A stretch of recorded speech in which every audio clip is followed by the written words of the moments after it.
আমি আপনাদের মাঝে বলতেছিলাম, সিদ্দিক আকবর সবার আগে আল্লাহর জান্নাতে যাবে কিয়ামতের মাঠে। হাসরের ময়দান যখন শুরু হবে, কোটি কোটি বিলিয়ন বিলিয়ন মানুষগুলো একত্রিত হয়ে যাবে। আল্লাহ ওই দিন নিজের কণ্ঠে ডাক দেয়া বলবে, ইয়া আবু বকর, তুমি কোথায়? আমার সামনে তুমি হাজির হও। সিদ্দিক আকবর ভয়ে থর থর থর থর করে কম্পন করা শুরু করবে। আল্লাহ রাব্বুল আলামিন বলবে, কান্দো কেন?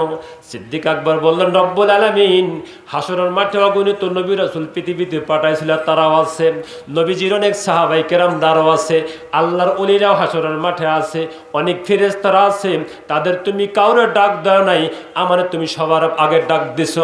আমার ভয় হয় গো মামুন, তুমি আমারে কোন প্রশ্ন করো, আমি প্রশ্নের জবাব দিতে পারি কি না পারি, আমি প্রশ্নের আনসার করতে পারি কি নাই পারি, এর জন্য আমি কাঁদতাছি।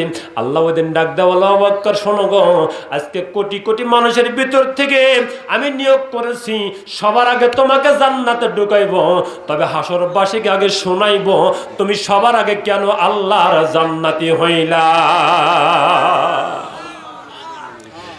এত মানুষ, এত মানুষ, এত নবী রাসূল আছে, তাদের ভিতর থেকে তোমারে নিয়ে আমি জান্নাত উদ্বোধন করাবো। যদি আমাকে জিজ্ঞেস করে, এত মানুষ থাকতে, এত ওলি আল্লাহ থাকতে আবার সবার আবু বকরকে দেখে জান্নাত উদ্বোধন করালে আমি তখন কি বলবো? অতএব আগে সবার সামনে তোমার কাছ থেকে শুনে লই, তুমি জীবনে কি আমল করেছো যার কারণে আজকে সবার আগে আমি আল্লাহ তোমারে জান্নাত দিব। একটু তুমি উচ্চ জায়গায় দাঁড়াইয়া দয়া করে আমার সামনে বলো। সিদ্দিক আকবর ওই সময় বলবে, আল্লাহ গো, আমার ভয় লাগে কথা বলতে, আমার ভয় লাগে আপনার সামনে দাঁড়ায় কথা বলতে। সিদ্দিক আকবর বলবে, রব্বুল আলামিন জীবনে এমন কোন আমল করতে পারি নাই। যেদিন আপনার নবী বলছেন নামাজ পড়া লাগবে, ওই দিন থেকে নামাজ পড়েছি, রোজা করা লাগবে রোজা করেছি, যে আপনার নবী যা, আমার নবী যা বলছে আমি সবগুলো পালন করেছি। আমি জীবনভর হজ করেছি, নামাজ রোজা তাসবিহ তাহলিল দান খয়রাত করেছি, এত কিছুগুলো করেছি, এর সাথে ভালো আর কিছু করতে পারি নাই। আল্লাহ বলো, আবু বকর রে, তুমি যে কথা বলে নামাজের কথা, নামাজ তো অন্য সাহাবীরা পড়েছে, নামাজ তো প্রত্যেকটা ইমানদাররা পড়েছে, হজ তো প্রত্যেকটা ইমানদারে করেছে, যাকাত তো ইমানদার মুসলমানরা সবাই দিয়েছে, তুমি যে আমলের কথা বললাম এই আমলগুলো পড়াই মানুষ করেছে, যদি এই বিনিময়ে তোমাকে জান্নাত দেওয়া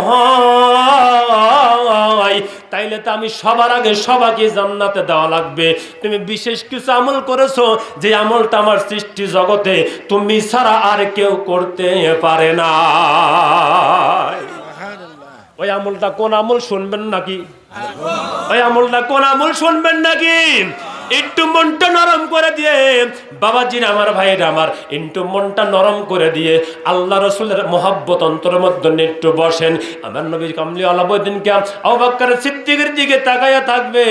আল্লাহ বলল, আবু বকর রে, তুমি যে নামাজের কথা বললাম, রোজার কথা বললাম, হজের কথা বললাম, যাকাতের কথা বললাম, পর্দার কথা বললাম, এগুলা সবাই করেছে কম বেশি, এইগুলার বিনিময়ে সবার আগে জান্নাত তুমি পাও না, সবার আগে তুমি জান্নাত পাও না, তবে তুমি বিশেষ একটা আমল করেছো, যে আমলটা তুমি ছাড়া আল্লাহর সৃষ্টি জগতে আর কেউ করতে পারে না।